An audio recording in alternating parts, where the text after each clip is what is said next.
Nós vamos continuar falando a respeito de vida profética.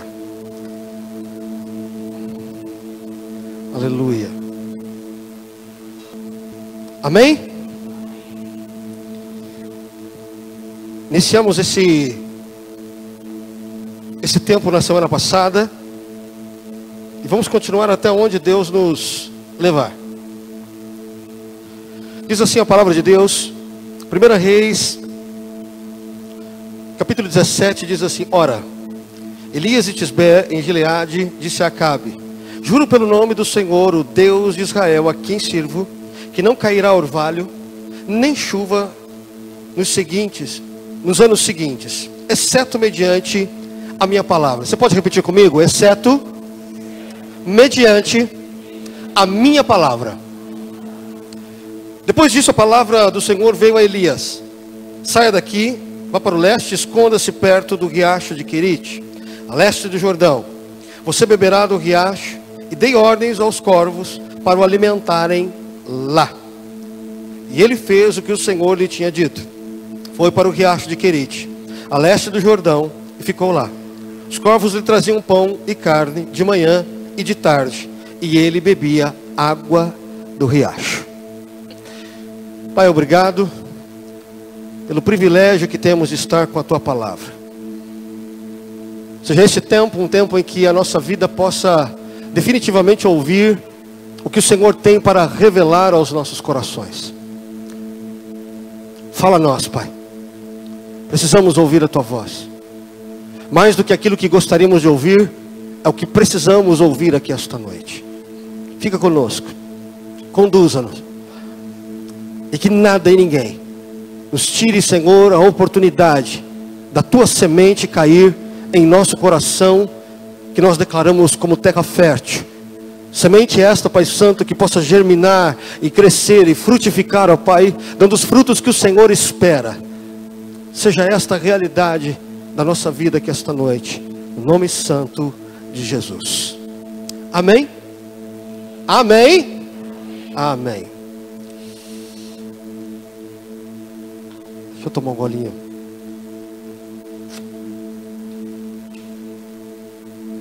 Para continuar.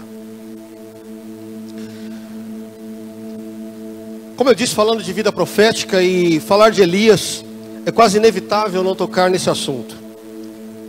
Na Bíblia nós também já tivemos outros profetas de peso, Moisés, Elias e tantos outros que escreveram as Escrituras, e tantos que fizeram e não apareceram com seus nomes. São pessoas que nos inspiram ao profético. E por isso aprendemos que há questões que precisam acontecer, escute, por atos proféticos. Isso é, falar em nome de Deus, a palavra de Deus, sobre determinada circunstância. Dissemos aqui na semana passada que o ministério profético ele ainda existe, não mais nos moldes do Antigo Testamento, mas ele existe e é importante, por incrível que pareça, para a construção, para a edificação do corpo de Cristo. Então a primeira questão a ser proposta para entendermos é que o dom de profecia é diferente do ministério profético. A igreja como um todo, escute bem, ela pode ser usada por Deus, pelo Espírito Santo, com o dom de profecia. Assim o apóstolo Paulo nos ensina. Toda a igreja pode profetizar de alguma maneira. Amém? Esse é um dom utilizado pelo Espírito Santo para usar qualquer filho de Deus comprometido, que está na presença dele, e ele pode usar para profetizar a qualquer pessoa ou a qualquer circunstância. Já o ministério profético, ele diz respeito a alguém que é chamado com esse dom. É função dele, é vocação dele. O ministério profético ele diz respeito àqueles que são usados na igreja com frequência, e mais do que isso, ele tem o desafio de ir ajustando a igreja, chamar a igreja mais para perto de Deus. O ministério profético ele pode sim por vezes revelar questões futuras. É possível que profetas também possam falar de ciclos, de períodos vigentes na igreja, ou alguns períodos que Deus deseja que aconteça na igreja. ministério profético também tem o desafio, muitas vezes, de revelar o que Deus deseja para a sua igreja.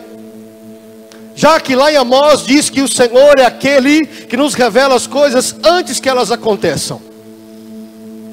Uma pessoa com ministério profético, ela também trabalha para preparar outras pessoas a profetizarem com esse chamado. Por isso eu preciso dizer para você que esta noite, que o corpo de Cristo, a igreja do Senhor, ela precisa de profetas sendo levantados, amém? Pessoas sendo chamadas no ministério profético.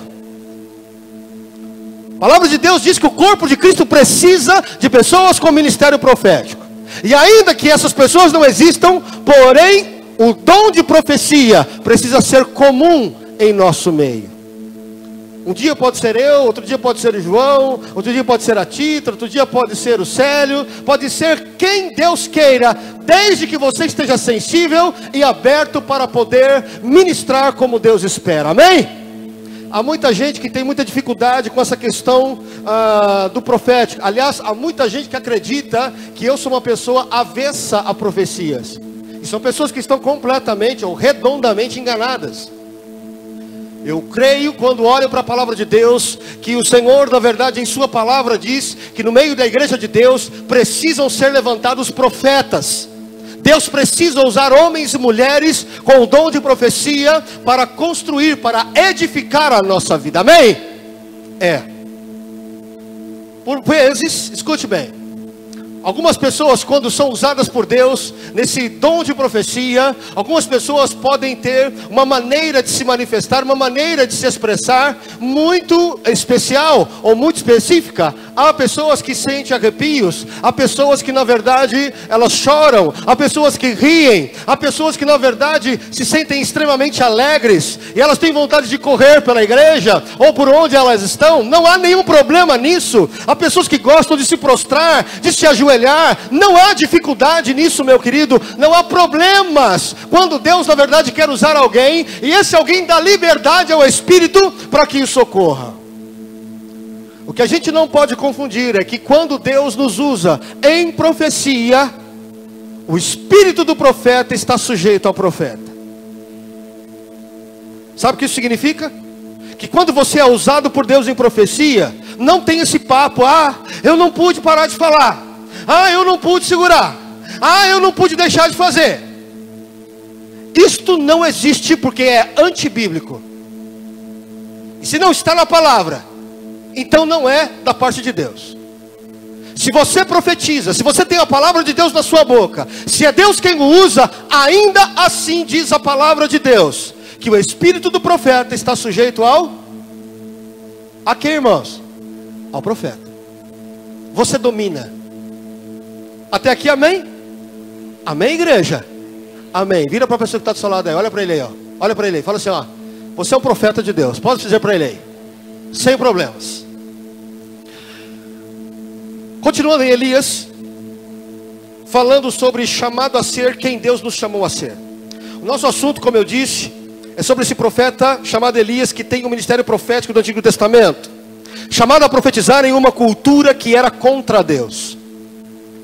Homem direto, verdadeiro, poderoso, com uma vida que marcou uma nação de uma forma extremamente única, peculiar de ser. Elias, ele aparece quase que de maneira surpreendente. Não se sabe muito a respeito deste homem em relação ao seu passado. Sabe-se apenas que ele é de Tisbé. Uma das coisas que me marcou enquanto eu estudava sobre a biografia dele é o fato dele não ter tantos amigos. Elias não era um homem de muitos amigos. Uma coisa é certa, mesmo não tendo tantos amigos, ainda assim a sua pessoa não foi esquecida. Pelo contrário, Elias, por onde passou, foi um homem marcante. Eu costumo dizer que Elias, por onde passava, era impossível este homem ser ignorado. E nós? Ponderando aqui o isolamento de Elias, o nosso desafio antes de termos amigos, escute bem, é sermos quem somos. Principalmente sermos quem Deus nos chamou a ser. ter comunhão é indispensável na palavra de Deus. Você está aqui? Então deixa eu te dizer uma coisa, ter amigos, ter pessoas confiáveis, caminhar com irmãos em Cristo é indispensável conforme a palavra de Deus. Não dá para não acontecer. Tem que acontecer.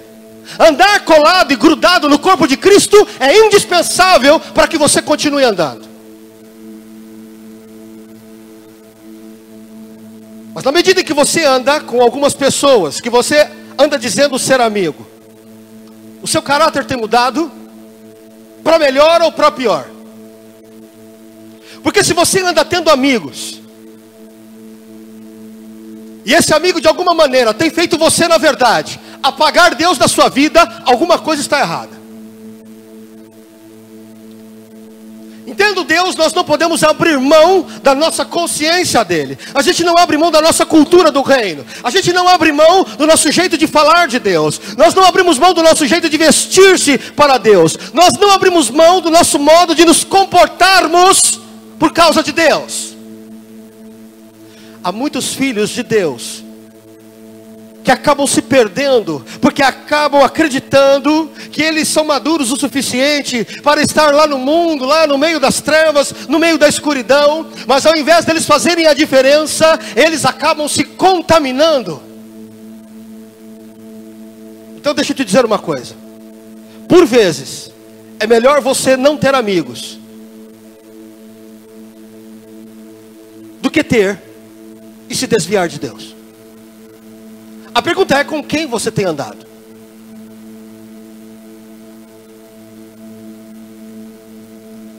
O correto seria eu estar no meio das trevas, lá fora, como a palavra de Deus nos ensina, é onde a igreja tem que estar, destruindo as portas do inferno, no meio da escuridão, levando luz. E o correto é que quando eu vou para esses lugares de escuridão, eu posso até não ter amigos, mas uma coisa é fato, eu não serei ignorado,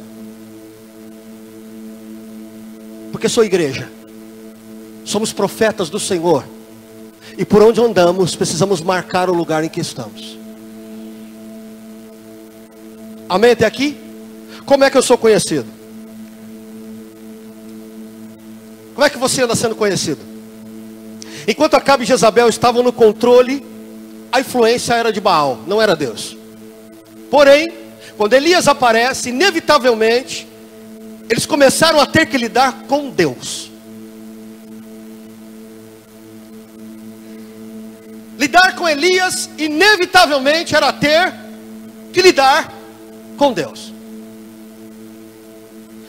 Olha só mais ou menos o significado do nome de Elias. No hebraico o nome Elias é Elijah. O nome de Elias é a junção de, eu vou dizer assim, de 3 sílabas. Porque não é assim que se funciona no hebraico. Mas só para a gente entender de maneira bem prática. El significa Deus. I no hebraico significa meu. Já é Jeová. O nome de Elias é Jeová é o meu Deus. Amém até aqui? Imagine você numa escuridão de trevas terrível, espiritualmente falando, era Israel.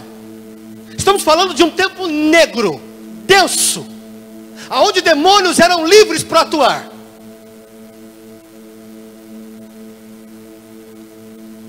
Deus estava sendo completamente esquecido. E então de repente aparece Elias, um homem que começa a incomodar, porque ele já havia dito, olha, segundo a minha palavra não cairá chuva, e não interessa se vocês vão adorar Baal. O homem que já começa a incomodar. Agora veja, o que me chama a atenção é o seguinte, as pessoas tendo que lidar com Elias, chamando ele pelo nome. Imagina as pessoas chamando ele assim, oh Senhor é meu Deus, oh Senhor é Jeová.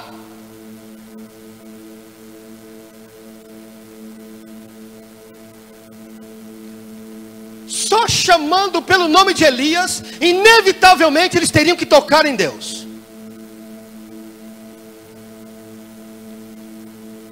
Deus era visto em Elias. Elias não tinha Deus apenas no nome, Deus estava com Elias. Eu não posso estabelecer aqui a mesma lógica do nome para nós. Mas há uma verdade que dá para ser compreendida. O nosso nome nos identifica. Mas nós só somos marcados de fato em nosso nome a partir do momento que nós somos conhecidos. Se eu falar Eduardo, se eu mostrasse para você a minha cara pela primeira vez como Eduardo, eu seria só mais um com mais um nome. Mas na medida em que eu falo, eu sou Eduardo, e você começa a andar comigo, e você começa a me conhecer, então esse nome, com a minha fisionomia, começa a ter um outro significado, mais profundo. Não é qualquer Eduardo, não é qualquer Suelen, não é qualquer Renato, porque quando você anda junto, você conhece, tem coisas singulares, específicas, únicas dessa pessoa.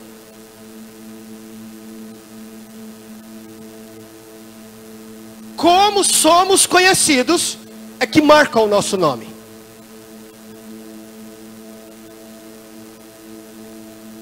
Então eu pergunto aqui esta noite: quanto temos sido reconhecidos por Deus em nossa vida? Lá fora. As pessoas que estão lá fora, que não conhecem a Deus, quando passam por mim, quando andam comigo, quando convivem comigo, quem elas veem? Quem?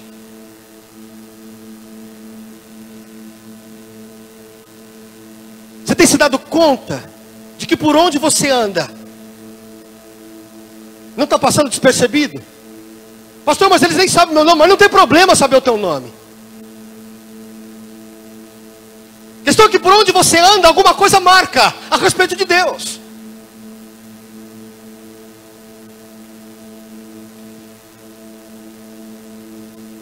Do mesmo jeito que aconteceu com Elias, não exatamente pelo significado de nomes, mas quando eu e você somos levantados dessa terra como filhos de Deus, escute, a minha vida, conforme aqui eu ando, ela precisa remeter a Deus em todo o tempo.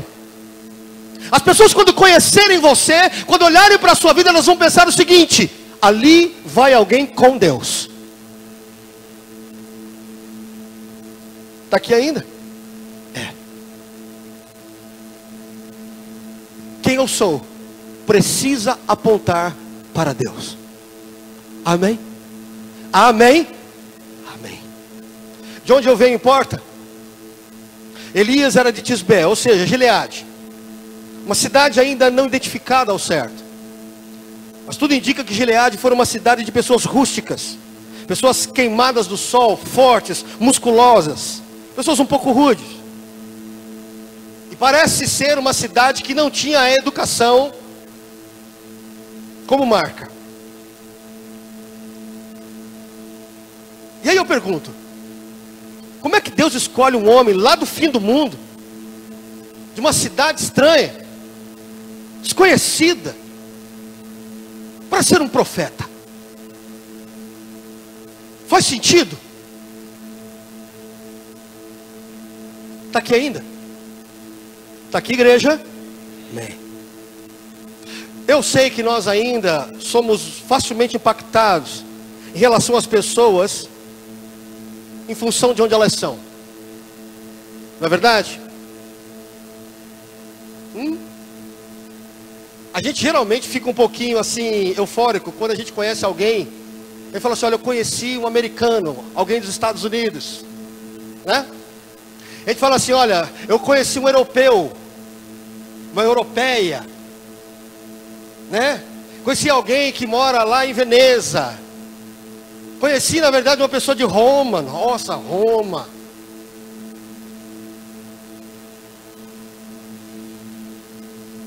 Automaticamente nós nos sentimos afetados, assim, ou quase que importantes, só de dizer que aquela pessoa, nossa, conhecia alguém americano, um estrangeiro. Mas veja, e se eu te disser assim: olha, Eu conheci uma pessoa de Acaiaca.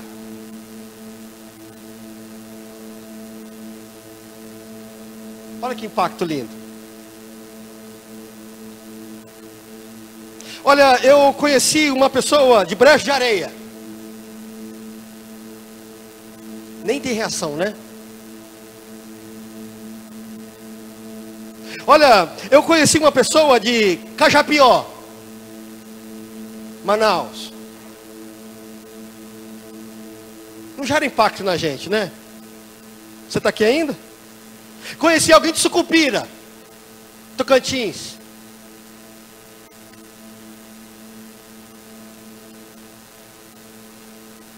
Conheci alguém de Itapejara, Rio Grande do Sul.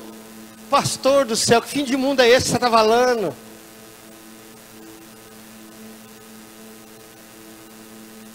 A sensação que eu tenho é mais ou menos quando aquele povo lá na época de Jesus falou assim: ó, Nazaré, Nazaré, Cajapió, Sucupira, Tisbé. Que lugar que é esse? O que pode vir? Que coisa boa pode vir desse lugar? Nós temos o hábito natural ou cultural de rotular as pessoas por conta da origem delas.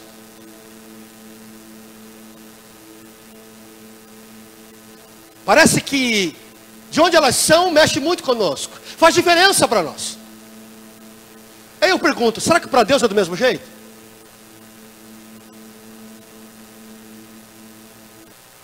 Para Deus o que mais importa, escute,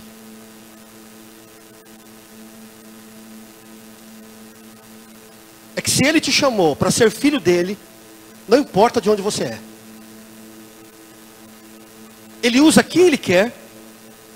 E eu sou da opinião que quanto mais anônimo e desconhecido é, mais poderoso pode se tornar o propósito de Deus sobre a tua vida.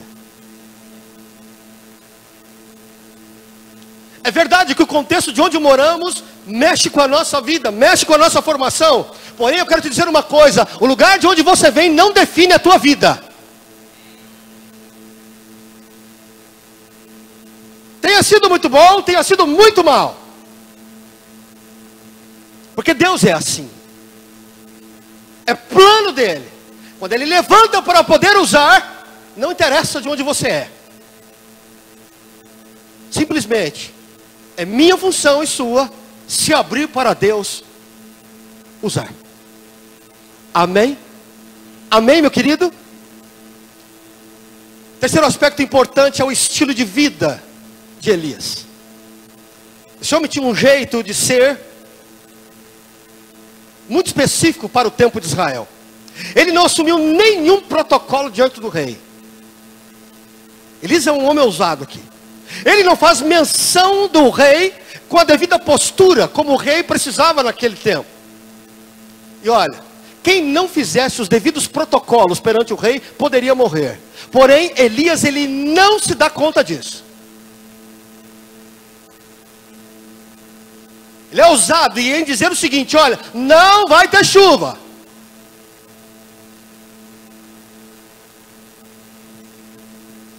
O que isso me ensina sobre o estilo de vida de Elias?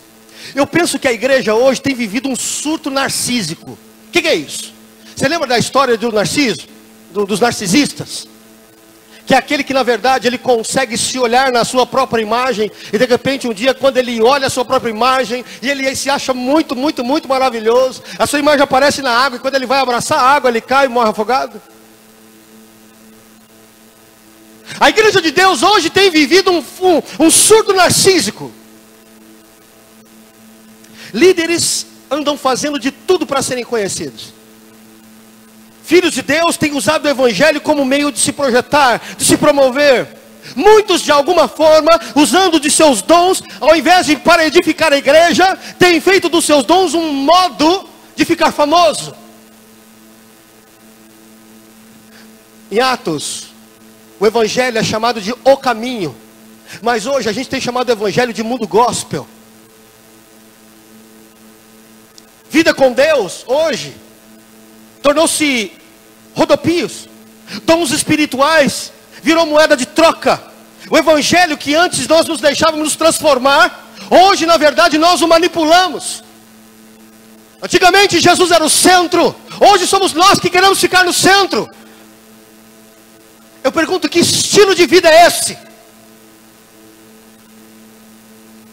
Eu ando me perguntando, aonde estão os filhos de Deus ousados? Aonde estão os filhos de Deus que não ligam para o politicamente correto?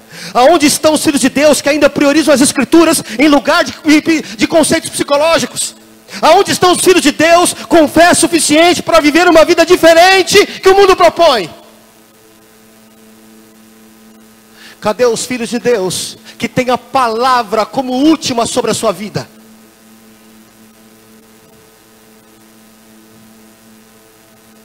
Então deixe-me te dizer algo. Deus não te chamou para ser igual às pessoas e à cultura deste tempo.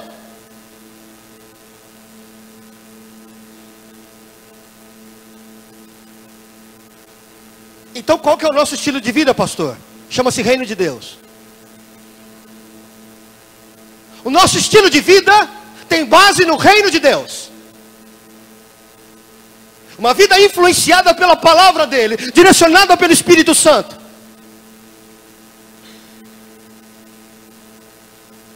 A nossa vida, meu querido, enquanto andamos nesse mundo, ela destoa deste mundo. Ela destoa completamente.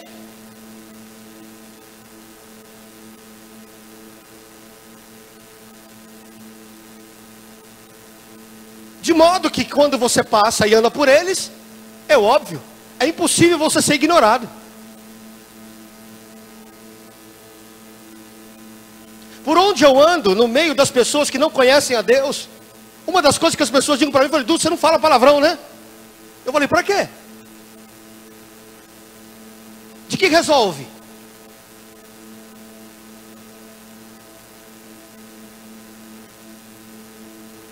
Você não bebe, né? Eu falei, não. Minha pegada é outra.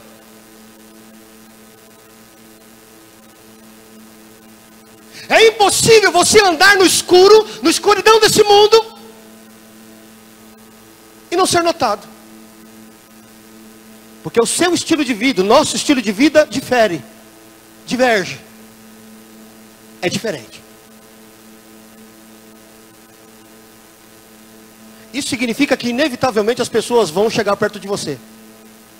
Por quê? Qual a razão? Como é que funciona?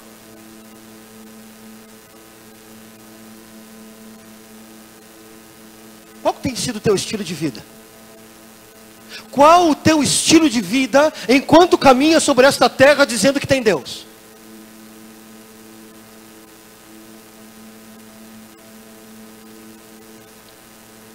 Deus te chamou para fazer diferença. Amém? Sobre ousadia e mediocridade, quando olhamos para Elias, percebemos um homem completamente intrépido, completamente resistente, que não se dobra frente à cultura do seu tempo. Sua resistência nada mais era do que uma postura ousada. Um homem que foi levantado por Deus para ser diferença. Eu diria que este homem, no seu propósito, Elias foi um homem que se colocou na brecha. Isto é, no meio de uma cultura quebrada, destruída, corrompida, escura, negra. Um país quebrado, rachado, num processo de autodestruição, e é aí que Elias aparece. E por conta disso ele destoa de tudo e de todos. Mas é para isso que Deus o chama. Para ser diferença.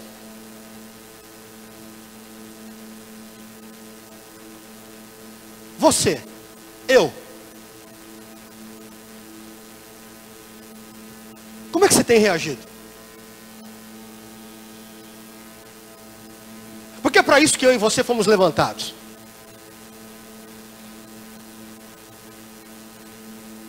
É muito simples o que eu estou partilhando aqui com você hoje. Nós estamos vivendo num mundo altamente avançado em tecnologia. Nunca na história da existência humana fomos tão capazes de nos comunicar tão claramente, tão rapidamente, como nesses tempos. Em contrapartida, nunca vivemos um tempo de pessoas tão doentes, tão estragadas, tão densas nas trevas.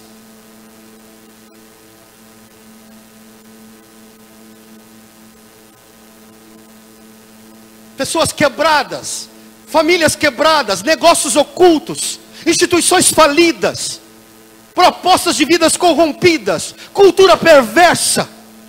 E você, o que tem feito?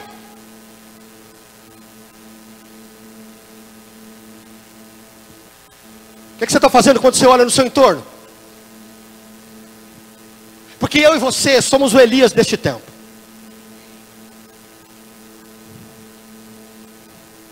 Então não é hora, escuta bem, não é hora de você sentar e ficar empurrando com a barriga, não.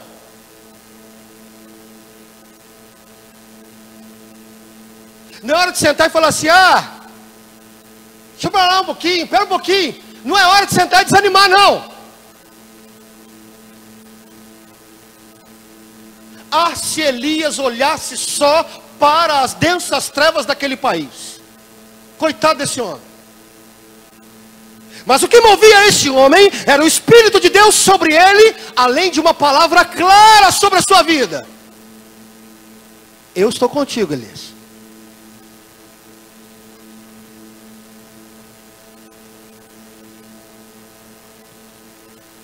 O que você tem feito quando a cultura te alcança? Qual é a palavra na tua boca? Quando as coisas estão, na verdade, arrebentando com a sua vida, com a sua casa, com as pessoas que estão no seu entorno.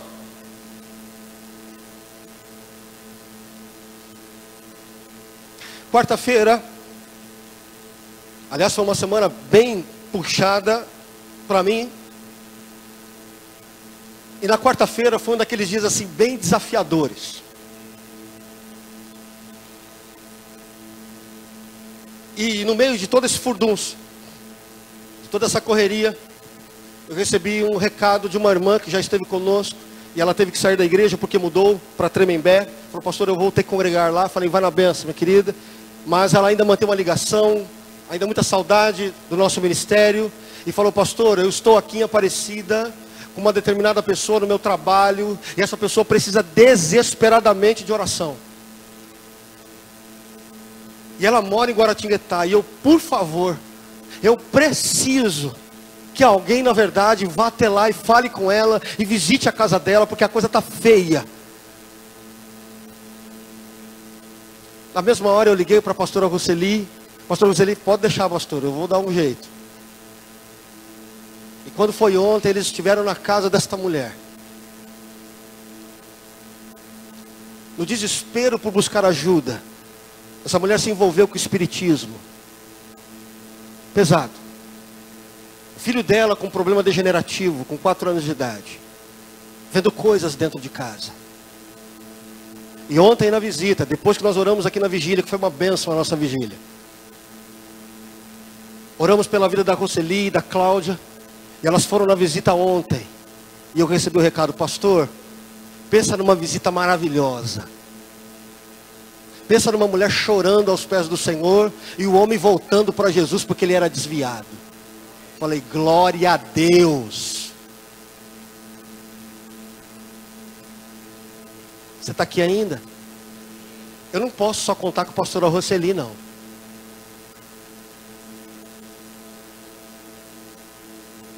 Você está olhando, olha para mim aqui. Olha para mim aqui, ó. Olho no olho. Por onde você anda? O que é que você está fazendo?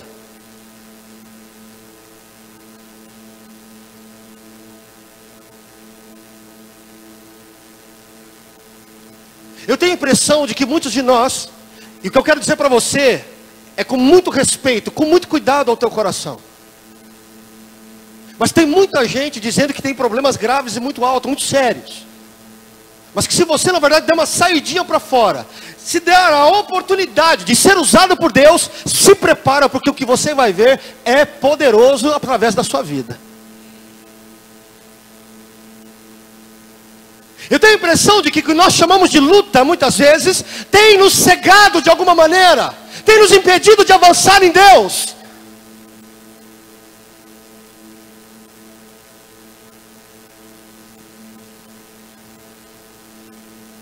É mais fácil desanimar do que resistir e falar: Senhor, eis-me aqui. É mais fácil empurrar com a barriga do que a gente falar: Senhor, pode me usar.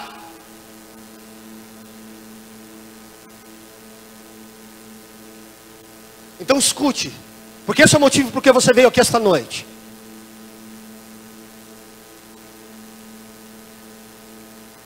Até quando você vai ficar sentado nesse banco?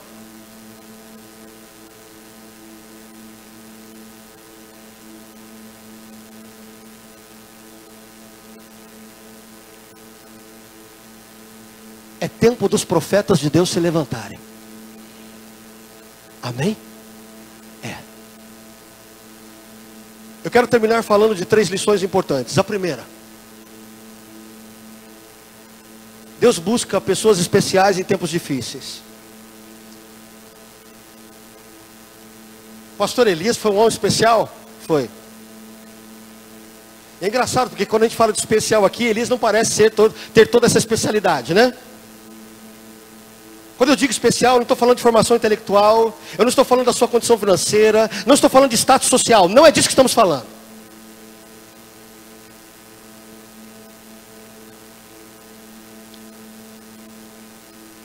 Se por um lado, quando Deus procurou Elias, ele não estava no palácio de um rei. Por outro lado, Elias, quando foi para Israel, ele também não tomou a decisão de ir para o palácio. Eu falei na semana passada que o lugar de um profeta na antiguidade, primeiro era o rei, segundo o sacerdote e terceiro era o profeta. Aonde Elias deveria estar? No palácio. Quando você lê a Bíblia, você observa que você não encontra Elias no palácio. Ele sabia que se ele fosse para o palácio, das duas uma: ou ele abriria a mão e ficaria com Baal, ou então a coisa ia feder e ele ia morrer. Você está aqui ainda, né? Eu creio que você está aqui ainda, amém? É. Então eu pergunto mais uma vez para a sua vida: o que você tem feito com ela?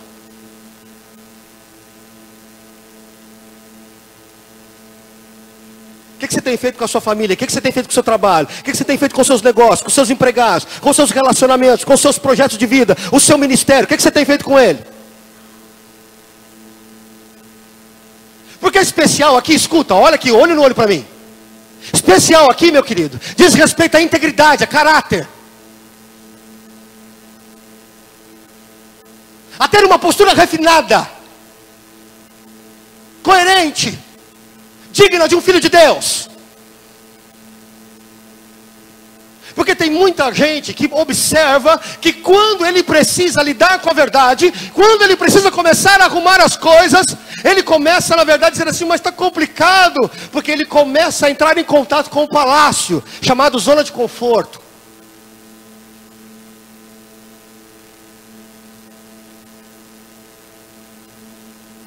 E aí começa o estado de começar a empurrar com a barriga. Ah, vamos dar um jeitinho aqui, vamos dar um jeitinho lá. Ah, deixa eu dizer uma coisa, olha aqui para mim.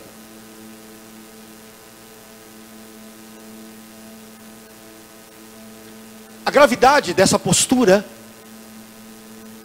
é que quando você não lida com a verdade como precisa lidar, quando você não toca nas feridas quando precisa tocar, quando você não ajusta as coisas que você sabe que está errada, escuta. Quando você não faz isso, significa que de alguma forma você está se acomodando no palácio. E no final das contas, não é Deus com quem você está, é com Baal. Não é com Deus.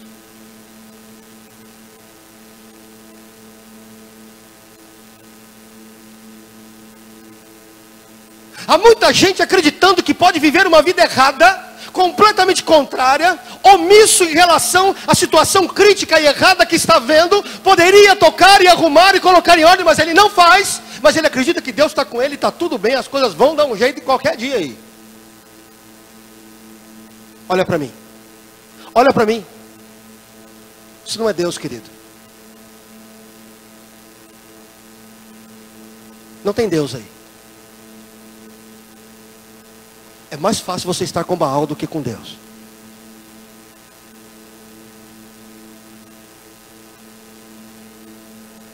Pessoas especiais são aquelas que de alguma forma precisarão estar ao lado um dia de um idólatra. Ele não terá nenhuma dificuldade de dizer assim, ó, só o Senhor é Deus.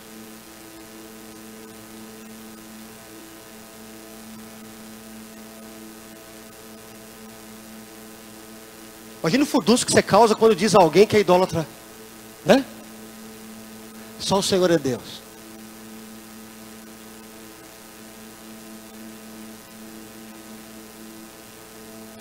Pessoas especiais significa pessoa de estatura de integridade, forte nos seus valores cristãos.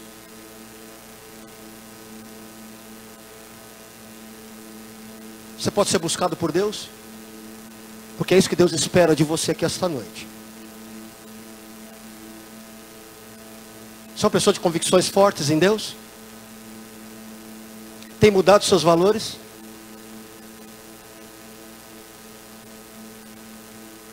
Segundo, os métodos de Deus são surpreendentes. Deus, quando foi falar com Acabe, não levou um exército junto com Elias, né? Você já leu? Deus não leva um exército para poder falar com Acabe. Por outro lado, Deus também não leva um príncipe encantado, majestoso, lindo, maravilhoso, poderoso, para tentar convencer Acabe. Não.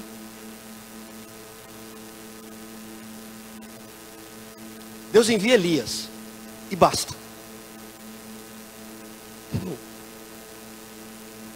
Um ogro, um bicho rústico, esse homem, meio mal educado, quase no estilo do Pedrão assim.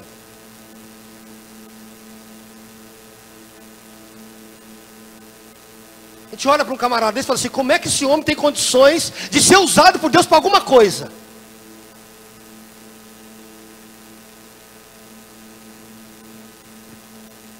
Olha para mim. Para quantas pessoas no seu entorno você tem olhado que você fala assim, não tem jeito mais, não dá mais, não tem a menor condição dessa pessoa aqui se converter, de Deus mover, de acontecer alguma coisa com ela a respeito de Deus? Não tem. Quantas pessoas você tem olhado e falado dessa forma? Quantas pessoas que é impossível você olhar para ela e imaginar que ela possa entrar dentro de uma igreja? Ela está servindo a Deus. Então deixa eu te dizer aqui esta noite. Não é assim que Deus age, não é assim que Deus pensa, não é assim que Deus vê.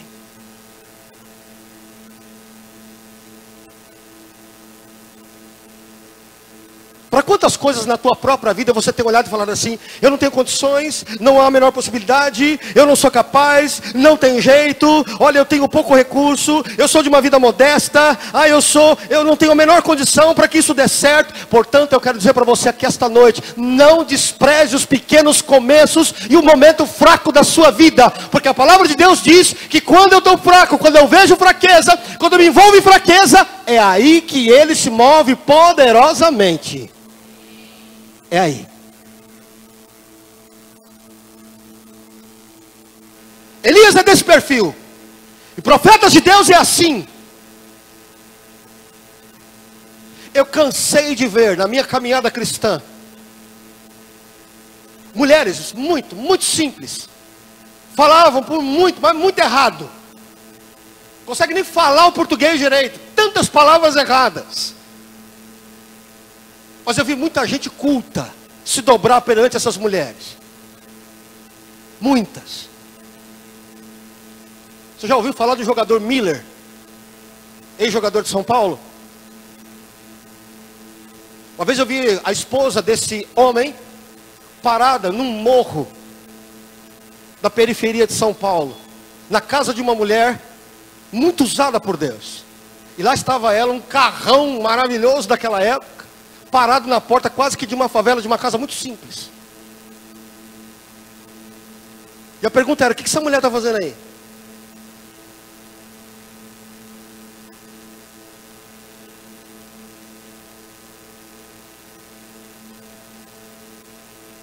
Por isso que a Bíblia diz que Deus usa as coisas fracas deste mundo para confundir as fortes. Para de ficar falando que você não tem condições, que você não pode, que não há possibilidade. Porque não é assim que Deus vê. Deus te vê de uma maneira poderosa e sobrenatural. Amém? E eu termino. Como é que você e eu temos nos colocado diante de Deus? Fique de pé em nome do Senhor Jesus.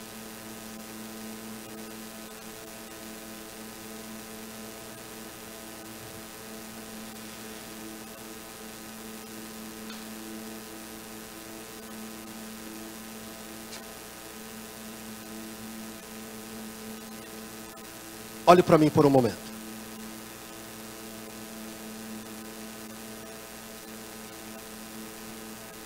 Deus, Ele pôde contar com Elias, com tudo aquilo que ele era, com tudo que ele tinha, com tudo que ele podia.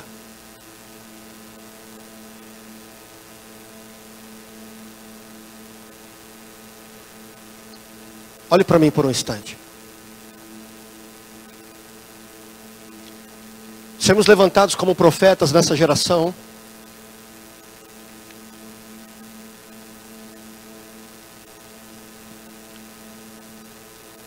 significa que eu preciso começar a arrumar as coisas, olha aqui para mim, daqui para fora. É daqui de dentro para fora.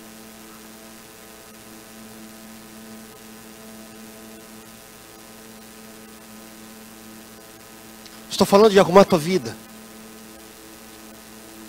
Estou falando de arrumar o teu casamento.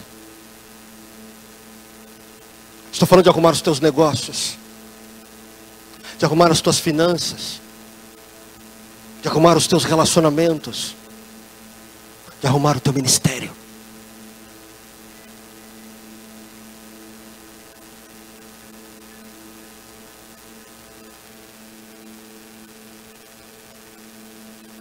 Amém? Amém?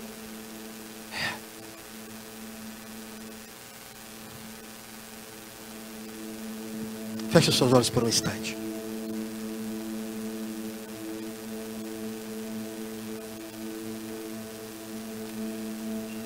Antes de começar a profetizar para as pessoas do meu entorno,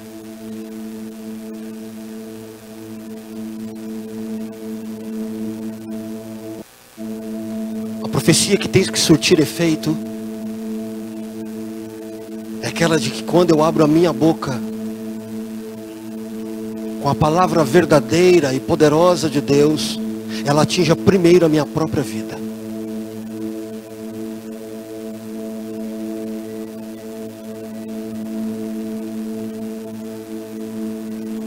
A vida de um profeta, ela é medida também pela maneira de como ele anda. Uma profecia, ela é julgada em função da vida de um profeta também. Então, como anda a tua vida?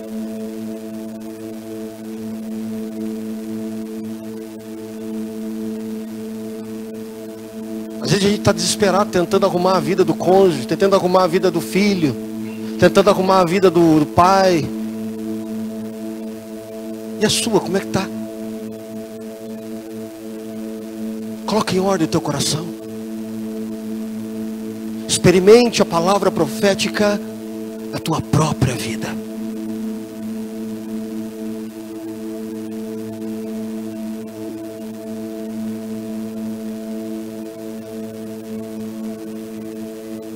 Deus tem chamado você, igreja, para ser o profeta Elias deste tempo.